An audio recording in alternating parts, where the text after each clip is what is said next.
Hi hello friends, എല്ലാവർക്കും നമ്മുടെ സുമി മുഫാസ് ടെസ്റ്റി കിച്ചണിലേക്ക് ഹൃദയം നിറഞ്ഞ സ്വാഗതം. അപ്പോൾ എല്ലാവരും ഹാപ്പി ആയിട്ടൊക്കെ ഇരിക്കണമെന്ന് കരുതുന്നു. നമ്മുടെ നാളെ വരാനിരിക്കുന്ന നമ്മുടെ മഴതോരും മുമ്പേ സീരിയലിൻ്റെ നമ്മുടെ അലീനയുടെയും അതുപോലെ മനുശങ്കറിൻ്റെയും പുതിയ വിശേഷങ്ങൾ എന്തൊക്കെയാണെന്ന് നമുക്കറിയണ്ടേ. ഓരോ എപ്പിസോഡും നമ്മൾ നല്ല ആകാംക്ഷയോടെയാണ് ഇരിക്കണത് അല്ലേ. നാളെ എന്താകും, നമ്മുടെ അലീനയുടെ പനിയൊക്കെ മാറി നല്ല രീതിയിലൊക്കെ എത്തി, ഇനി എന്തൊക്കെയാണ് വൈജയന്തിക്ക് വരുന്ന മാറ്റങ്ങൾ, അങ്ങനെ പല പല കാര്യങ്ങൾ നമ്മളിങ്ങനെ ആകാംക്ഷയോടെ ഇരിക്കുകയാണ്. അപ്പം നമ്മളിടുന്ന ഓരോ പ്രൊമോ വീഡിയോസും നിങ്ങൾ കേൾക്കുന്നതിനോടൊപ്പം തന്നെ ഒന്ന് ലൈക്ക് അടിക്കാനായിട്ട് ശ്രമിക്കണം. നിങ്ങളുടെ കമൻസ് ഒന്നും വരുന്നില്ല കേട്ടോ, ആരും കമൻ്റ് ഒന്നും ഇടുന്നില്ല. അഭിപ്രായങ്ങളൊക്കെ ഒന്ന് കമൻറ്റ് ബോക്സിൽ രേഖപ്പെടുത്തുക, കാരണം നമുക്കൊരു പ്രചോദനം വരണ്ടേ. അപ്പോൾ നിങ്ങളെല്ലാവരുടെയും വിലയേറെ അഭിപ്രായങ്ങൾ കമൻറ്റ് ബോക്സിലൂടെ രേഖപ്പെടുത്തുക. പുതുതായിട്ട് വരുന്നവരൊക്കെ ഒന്ന് സബും കൂടെ ചെയ്ത് നമ്മുടെ ചാനൽ വയ്ക്കുക കേട്ടോ. അങ്ങനെ അധികം നീട്ടാണ്ട് നമ്മുടെ നാളത്തെ വിശേഷത്തിലൂടെ കടക്കാം. അങ്ങനെ നമ്മുടെ ശരണ്യയുടെ അമ്മയും നമ്മുടെ ഷാജി ചേട്ടനൊക്കെ അലീനയെ കാണാനായിട്ട് വന്നു നെടുമ്പുരയ്ക്കൽ വീട്ടിൽ. വളരെ നല്ല ഒരു രീതിയിലുള്ള സ്വീകരണമാണ് ശരണ്യയുടെ അമ്മയ്ക്കും ഒക്കെ കിട്ടിയത്. അതുപോലെ തന്നെ ഷാജി ചേട്ടൻ പിന്നെ അധികം അകത്തോട്ടൊന്നും കയറാൻ നിന്നില്ല. കാരണം വെച്ചാൽ ആ ഒരു രീതിയിൽ താനൊരു ഡ്രൈവർ എന്ന രീതിയിൽ ആ ഒരു രീതിയിലാണ് ഷാജി ചേട്ടൻ നിന്നത്. പക്ഷേ നമ്മുടെ ബബിതയും കൃഷ്ണമോളും എല്ലാവരും കൂടെ ചേർന്ന് രോഹിത്തും നല്ല രീതിയിൽ അവർക്ക് വേണ്ടുന്ന ഫുഡും കാര്യങ്ങളൊക്കെ ഉണ്ടാക്കി കൊടുക്കുകയും ഡൈനിങ് ടേബിളിലൊക്കെ ഇരുത്തി വേണ്ടുന്ന പോലെ കഴിക്കാനൊക്കെ പറഞ്ഞ് നിർബന്ധിപ്പിച്ച് കഴിപ്പിക്കുകയാണ്. ശരണ്യയുടെ അമ്മയും മുഖത്തോട് മുഖം നോക്കുകയാണ്. കാരണം അവർ വീട്ടിൽ നിന്ന് ഇറങ്ങുന്ന സമയത്ത് പോലും ഇത്രയും വലിയൊരു വീട്ടിൽ തങ്ങൾക്ക് കയറാൻ പോലും പറ്റുമോ എന്നുള്ള ഒരു ചിന്തയായിരുന്നു. കാരണം അലീനയെ ഒരു നോക്കെങ്കിലും ഒന്ന് കാണാൻ പറ്റുമോ, കാരണം അവരൊക്കെ കയറ്റുമോ, കാരണം അവരുടെ മകനെ പിന്നെ ഒരു കുറ്റവാളിയെ പോലെ ആദ്യം പേരൊക്കെ പറഞ്ഞ് ആ രീതിയിലാക്കിയത് കൊണ്ട് അവർക്കൊക്കെ ഒരു ദേഷ്യം ഉണ്ടാകും എന്നുള്ള പല പല ചിന്തകളായിരുന്നു ശരണ്യയ്ക്കും അമ്മയ്ക്കും. അതുപോലെ തന്നെ ഷാജി ചേട്ടൻ കാര്യങ്ങളെല്ലാം പറഞ്ഞാണ് ശരണ്യയുടെ അമ്മേനെയും അലീനയെ കാണിക്കാനായിട്ട് കൊണ്ടുവന്നത്. കാരണം ചിലപ്പോൾ നമ്മളെ ആട്ടി ഇറക്കും. അപ്പോൾ അങ്ങനെയാണെങ്കിൽ പിന്നെ അവിടെ കിടന്ന് വേറെ സീനൊന്നും ഉണ്ടാക്കരുത്, നമുക്ക് നേരെ ഇങ്ങി പോരാ എന്ന രീതിയിലൊക്കെ എന്ന് പോയത്. പക്ഷേ എല്ലാം നേരെ തിരിച്ച് അല്ലേ. ഇത്രയും നല്ലൊരു സ്വീകരണവും ഇത്രയും നല്ല സ്നേഹമുള്ള ഒരു കുടുംബവും അവരിതുവരെ കണ്ടിട്ടില്ല. ആ രീതിയിലായിരുന്നു. അങ്ങനെ അവർ ഫുഡൊക്കെ കഴിച്ച് എല്ലാവരുമായിട്ട് നല്ല രീതിയിലൊക്കെ സംസാരിച്ച് യാത്രയൊക്കെ പറഞ്ഞ് പോകാനായിട്ട് ഇറങ്ങുകയാണ്. ഇതേ സമയം നമ്മുടെ വൈജയന്തിക്കാണെങ്കിൽ ഇതൊക്കെ കേട്ട് അകത്തിരുന്നുകൊണ്ട് ഇതെല്ലാം കേൾക്കുകയാണല്ലോ. കാരണം എൻ്റെ മകൻ്റെ ജീവിതം കുളം തോണ്ടി എൻ്റെ കുടുംബം ചിന്ന ഭിന്നമാക്കിയ അവളുടെ തൊള്ളേനൊക്കെ വിളിച്ചിരുത്തി ഊട്ടുന്നുണ്ടല്ലോ ഡൈനിങ് ടേബിളിലിരുത്തി. ഈ നാണമുണ്ടോ ഈ മനുഷ്യന് എന്നുള്ള രീതിയിൽ ബാലചന്ദ്രനെയൊക്കെ കുറ്റവും കുറവും ഒക്കെ പറഞ്ഞ് ഇങ്ങനെ പിറുപിറുത്തുകൊണ്ടിരിക്കുകയാണ് വൈജയന്തിക്ക് വന്ന് നാലങ്ങോട്ട് പറയണമെന്നുണ്ട്. പക്ഷേ ബാലചന്ദ്രൻ തിരിച്ച് അങ്ങോട്ട് അടിക്കും. അതുകൊണ്ട് അത് താങ്ങാൻ നാണക്കേടാവും. അതുകൊണ്ട് വെറുതെ എന്തിനാ പോയി വടിയോട് തടി മേടിക്കണോ എന്നുള്ളൊരവസ്ഥയിൽ വൈജ പുറത്തോട്ടൊന്നും ഇറങ്ങിയില്ല കേട്ടോ.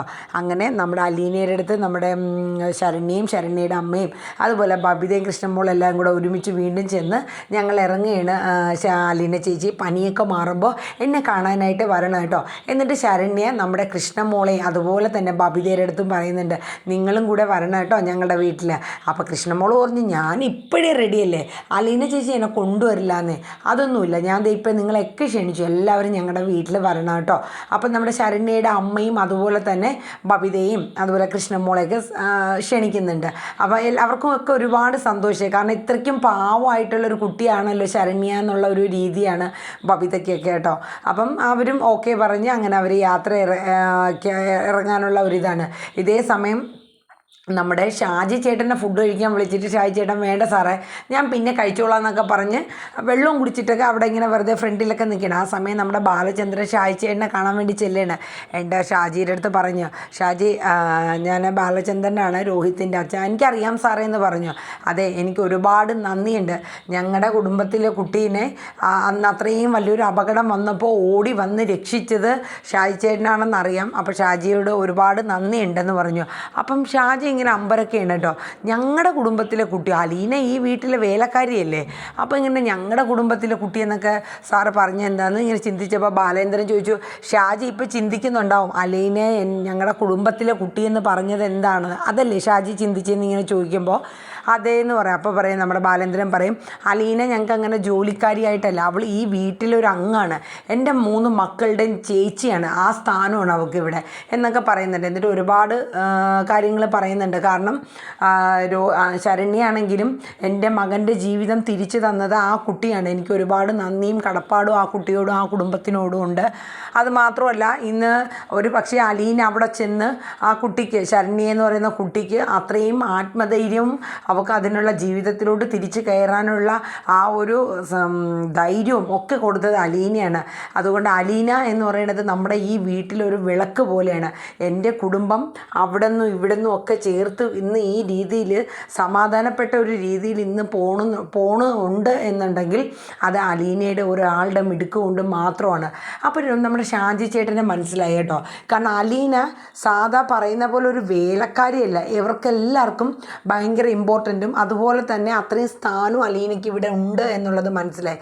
അപ്പോൾ നമ്മുടെ ഷാജി ചേട്ടൻ പറഞ്ഞു, അലീനയെക്കുറിച്ച് സാറ് പറയണ്ട, എനിക്ക് ഈ കുട്ടി ഇവിടെ ആദ്യം വന്ന സമയത്ത് തൊട്ടേ എനിക്ക് അലീനയെ അറിയാം. കാരണം ഇവിടെ നിന്ന് കിട്ടുന്ന ശമ്പളത്തിൻ്റെ ഒരു വിഹിതം പാവപ്പെട്ട അനാഥാലയങ്ങളിലും വൃദ്ധസദനങ്ങളിലൊക്കെ സാധനങ്ങളും മറ്റും മേടിച്ച് എൻ്റെ ഓട്ടോയിലാണ് അവൾ കൊണ്ടുപോയി കൊടുക്കുന്നത്. അപ്പോൾ അന്ന് തൊട്ടേ എനിക്കറിയാം. ഞാനപ്പോൾ ഓട്ടോ കാശൊന്നും മേടിക്കാറ് കൂടിയില്ല, അല്ലെങ്കിൽ തുച്ഛമായ ചെറിയൊരു പൈസയൊക്കെ ഞാൻ അവളുടെ കയ്യിൽ നിന്ന് മേടിക്കാറുള്ളൂ എന്നൊക്കെ ഇങ്ങനെ നമ്മുടെ ഷാജി ചേട്ടൻ പറയുന്നുണ്ട്. അതാണ് അവളുടെ സ്വഭാവം. ഞാൻ പൈസ കൂടുതൽ തരാൻ മോളെ, നീ അങ്ങനെ ഒരു കാര്യത്തിനായിട്ട് പോവുകയാണെങ്കിൽ ഞാൻ തരാം എന്ന് പറഞ്ഞാൽ അതൊന്നും അവൾ വാങ്ങില്ല. കാരണം അവളുടെ കയ്യിൽ നിന്ന്, കാരണം അവൾ പറയുന്ന റീസൺ ഇതാണ്, അവൾ പണ്ട് സ്നേഹനികേതത്തിൽ കഴിഞ്ഞപ്പോൾ അവിടെ കഴിയുന്ന ആൾക്കാർക്ക് ഒരു നേരത്തെ ഭക്ഷണത്തിനാണെങ്കിലും ഓരോ വീടുകളിലും കയറി ഇറങ്ങി ആ പൈസ കരുതുന്ന ഒരവസ്ഥയുണ്ടല്ലോ, ആ അവസ്ഥ അവൾക്ക് ഉള്ളിൽ കിടക്കുകയാണ്. അപ്പോൾ അതുകൊണ്ടാണ് അവൾക്ക് കിട്ടുന്ന ഈ വരുമാനത്തിൽ നിന്ന് ഒരു വിഹിതം അവൾ ഈ പാവപ്പെട്ടവർക്ക് വേണ്ടിയിട്ട് ഇങ്ങനെ കൊടുക്കുന്നതെന്നൊക്കെ പറഞ്ഞു കേട്ടോ. അങ്ങനെ അലീനയെക്കുറിച്ച് ഷാജിയും നമ്മുടെ ബാലചന്ദ്രനും കുറേ കാര്യങ്ങൾ ഇങ്ങനെ പറയണം. അത്രയും നല്ല സ്വഭാവമുള്ളൊരു കുട്ടിയെ ഇന്നത്തെ കാലത്ത് കാണാൻ പോലും കിട്ടില്ല. കാരണം വെച്ചാൽ അത്രയ്ക്ക് പക്വതയും ഉത്തരവാദിത്വവും സ്നേഹവും ഒക്കെയുള്ള ഒരു കുട്ടിയാണ് അലീന എന്നുള്ളത് അവർ രണ്ടുപേരും കൂടെ സംസാരിക്കുന്നതിൽ പറയുന്ന കാര്യം അതാണ്. അത് കഴിഞ്ഞിട്ട് നമ്മുടെ ശരണ്യയുടെ അമ്മ എല്ലാവരുടെ അടുത്ത് യാത്രയൊക്കെ പറഞ്ഞു പോകണം. അപ്പോൾ ഈ സമയം നമ്മുടെ ബാലചന്ദ്രൻ അവിടെ നിൽക്കുന്നുണ്ട്. ആ സമയത്ത് നമ്മുടെ ശരണ്യ ബാലചന്ദ്രൻ്റെ അടുത്തോട്ട് ചെല്ലണം, അങ്കിളെ ഞാൻ വീട്ടിൽ നിന്ന് ഇറങ്ങുന്ന സമയത്ത് എനിക്ക് ഒട്ടും തന്നെ പ്രതീക്ഷയില്ലായിരുന്നു ഈ വീട്ടിലെത്തിക്കഴിഞ്ഞാൽ അലീന ചേച്ചീനെ ഒന്ന് കാണാൻ പോലും പറ്റുമോ എന്ന് എനിക്കറിയില്ല. നിങ്ങൾ ദേഷ്യപ്പെടും, നിങ്ങളൊക്കെ വലിയ വലിയ വീട്ടിലുള്ള ആൾക്കാരല്ലേ, അപ്പോൾ നിങ്ങളൊക്കെ ഞങ്ങളെ എങ്ങനെയാണ് നിങ്ങൾ ഞങ്ങളുടെ അടുത്ത് പെരുമാറുന്നതെന്നുള്ളൊക്കെ ഒരു പേടിയും ഭയവും ഒക്കെ എനിക്കുണ്ടായിരുന്നു എന്ന് പറഞ്ഞു. അപ്പോൾ ബാലചന്ദ്രൻ പറയണു, എന്താ മോളെ നീ പറയണ, നിന്നെ ഞങ്ങൾ ആട്ടിയിറക്കാനോ? ഇന്ന് എൻ്റെ മകൻ ഇന്ന് ഇവിടെ നിൽക്കുന്നുണ്ടെങ്കിൽ അത് നീ തന്ന ഔദാര്യമാണ്.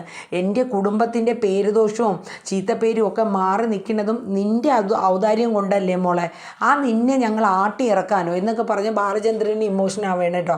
എന്നിട്ട് പറയുന്നുണ്ട് ശരണ്യയുടെ അമ്മയുടെ അടുത്ത്, മോക്കെ എന്താവശ്യം ഉണ്ടെങ്കിലും അവളെ ഇനി തുടർ പഠനത്തിന് വേണ്ടുന്ന എല്ലാ കാര്യങ്ങളും ഞാൻ ഏറ്റിട്ടുണ്ട്, ഞാൻ അലീനയോട് എല്ലാ കാര്യങ്ങളും പറഞ്ഞ് സംസാരിച്ചിട്ടുണ്ടെന്ന് പറയും.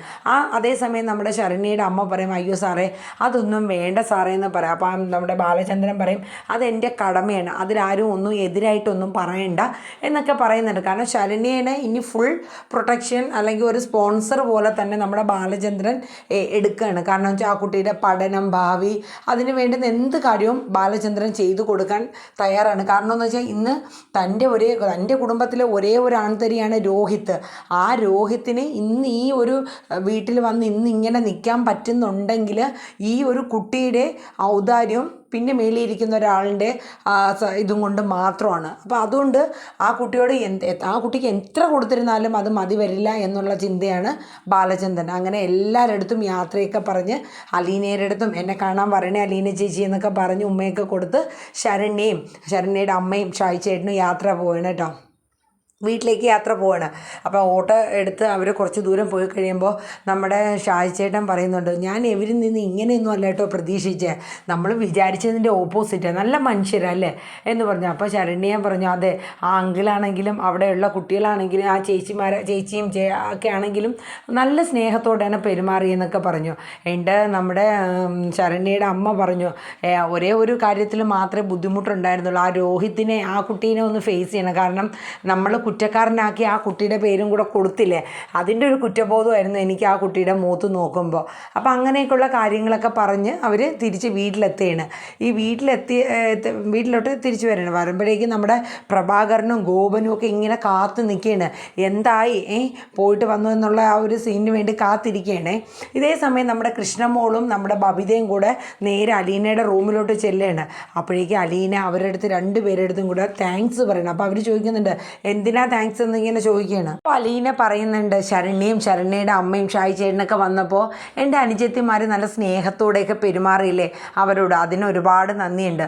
ഓ സോപ്പിംഗ് ആയിരിക്കും. അതെ, ഞങ്ങളുടെ വീട്ടിൽ വരുന്നവരുടെ അടുത്ത് ഞങ്ങൾ നല്ല രീതിയിൽ പെരുമാറാനൊക്കെ ഞങ്ങളെ പഠിപ്പിക്കേണ്ട കാര്യമൊന്നുമില്ല, ഞങ്ങൾക്കറിയാമെന്ന് ഇങ്ങനെ ബബിത പറയുന്നുണ്ട് കേട്ടോ. അപ്പോൾ അതല്ലടി മോളെ, ശരണ്യ എന്ന് പറയുന്ന അവളെ എന്നെ സ്വന്തം ചേച്ചിയെ പോലെയാണ് കാണുന്നത്. അതുകൊണ്ട് അവൾക്ക് എനിക്കൊരു പനി വന്നു എന്ന് കേട്ടപ്പോൾ അവൾക്ക് ഭയങ്കര വിഷമമായിരുന്നു. അത്രയും റിസ്ക് എടുത്ത് അവൾ ഇവിടെ വന്നത് എന്നെ കാണാൻ വേണ്ടി മാത്രമാണ്. അവൾ അവിടെ അതിന് വേണ്ടിയിട്ട് അവിടെ നിരാഹാരം കിടന്നു, വീട്ടിൽ അത്രയും പ്രശ്നം ഉണ്ടാക്കിയിട്ടാണ് ഇങ്ങനെ വന്നതെന്നൊക്കെ പറഞ്ഞു. അപ്പോൾ പറഞ്ഞു ഓ ഇപ്പം അനിയത്തിയെ മാത്രം മതിയല്ലോ, ഞങ്ങളാരും അല്ലല്ലോ എന്ന് കൃഷ്ണമോള് പറഞ്ഞു. ആഹാ അമ്പടി അങ്ങനെയാണോ, എനിക്ക് നിങ്ങൾ കഴിഞ്ഞിട്ടല്ലേ ഉള്ളൂ. അപ്പോൾ നമ്മുടെ കൃഷ്ണമോള് പറഞ്ഞു ഇത് സോപ്പിംഗ് ആണേ ബബിതേച്ചി. ഓ അല്ലെങ്കിൽ നമ്മളെപ്പോഴും സെക്കൻഡ് ആണല്ലോ എന്നിങ്ങനെ ബബിതയും പറഞ്ഞു കേട്ടോ. എടി കുറുമ്പത്തികളെ, നിങ്ങൾ കഴിഞ്ഞിട്ട് എനിക്ക് ആരും ഉള്ളൂ, നിങ്ങൾ ഫസ്റ്റ്, അത് കഴിഞ്ഞിട്ട് പിന്നെ അവൾ. കാരണം അവളൊരു പാവം കുട്ടിയല്ല. അപ്പം നമ്മൾ കൃഷ്ണമോള് പറഞ്ഞു ശരിയാട്ടോ അലീന ചേച്ചി, ശരണി ചേച്ചി വെറും പാവമാട്ടോ, അത് ശരിക്കും നല്ല സംസാരവും ഒക്കെ നല്ല സൗമ്യതയൊക്കെ ഉള്ള ഇതാണെന്നിങ്ങനെ പറഞ്ഞു കേട്ടോ. ഇതേ സമയം നമ്മുടെ രോഹിത്തിൻ്റെ കാര്യം എടുക്കുകയാണെങ്കിൽ രോഹിത്തിന് ശരണ്യനെ ആ കണ്ടപ്പോൾ ഉള്ളൊരു ചെറിയൊരു മാനസിക ബുദ്ധിമുട്ട് നമ്മുടെ രോഹിത്തിന് ഉണ്ടായിരുന്നുവെങ്കിലും ആ മനസ്സിൽ നിന്നൊരു ഭാരം അങ്ങോട്ട് ഇറങ്ങിപ്പോവാണ്. കാരണം തൻ്റെ മനസ്സിൽ ഒരിക്കലും മറക്കാൻ പറ്റാത്തൊരു ഇൻസിഡൻ്റാണ് ശരണ്യയുടെ ആ ഒരു റേപ്പിംഗ് ഡേ എന്ന് പറയുന്നത്. ആ ദിവസം അതിനുശേഷം ശരണ്യനെ ഇന്നാണ് കാണുന്നത്. ശരണ്യയുടെ ഔദാര്യം കൊണ്ടാണ് താൻ ഇന്നിവിടെ നിൽക്കുന്നത്. അങ്ങനെ ആ ശരണ്യനെ വീണ്ടും കാണാനും സംസാരിക്കാനും ഒക്കെ പറ്റി, അതിൻ്റെ ഒരു സന്തോഷം നമ്മുടെ രോഹിത്തിനും ഉണ്ട് കേട്ടോ. ഇതേ സമയം നമ്മുടെ ശരണ്യയും അമ്മയും വീട്ടിലെത്തുകയാണ്. അപ്പോൾ പ്രഭാകരനും ഗോപനും കൂടെ ചോദിക്കുന്നുണ്ട് എന്തായി അവിടെ വലിയ സ്വീകരണമൊക്കെ കിട്ടിയോ.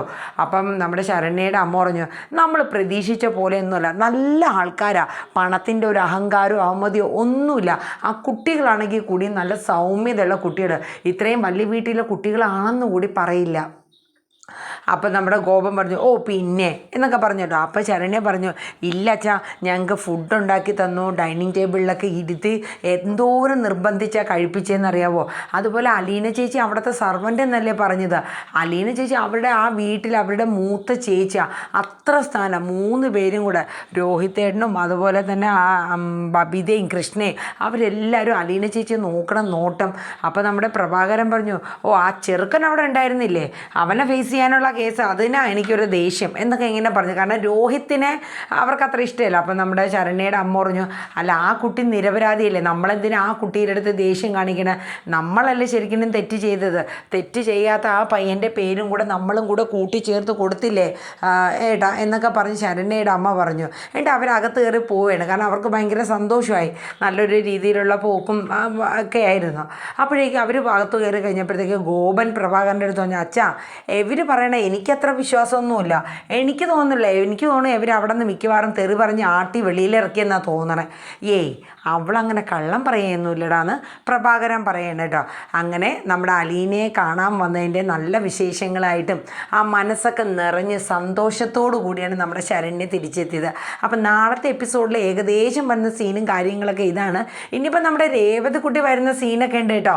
രേവതിക്കുട്ടി വരുന്നതും നമ്മുടെ രേവതിക്കുട്ടി ഇവിടെ അലീനയുടെ അടുത്ത് 2 ദിവസം നിൽക്കുന്നതും ഒക്കെയുള്ള സീനും കാര്യങ്ങളൊക്കെ ഉണ്ട്. അപ്പം നമുക്ക് കാത്തിരിക്കാം ഇനി വരുന്ന പുതിയ വിശേഷങ്ങൾ എന്തൊക്കെയാണെന്ന്. അപ്പോൾ എല്ലാവരും നമ്മുടെ വീഡിയോസൊക്കെ കേട്ടല്ലോ, ലൈക്ക് അടിക്കണം, നിങ്ങളുടെ വിലയേറിയ കമൻറ്റ് എന്തായാലും ഇടണം, അഭിപ്രായം എല്ലാവരും ഓരോരുത്തരും ഓരോ അഭിപ്രായങ്ങൾ എന്താണെങ്കിലും ഒന്ന് ഇടണം കേട്ടോ പ്ലീസ്, എൻ്റെ ഒരു റിക്വസ്റ്റാണ്. ഒപ്പം തന്നെ ഹൈപ്പ് ചെയ്യാനും മറക്കണ്ട. അപ്പം നല്ലൊരു ശുഭരാത്രി പറഞ്ഞുകൊണ്ട് മഴ തോരും മുമ്പേ സീരിയലിൻ്റെ പ്രൊമോ വീഡിയോ നാളത്തെ ഇവിടെ വൈൻഡപ്പ് ചെയ്യുന്നു. Tata bye bye, take care, good night.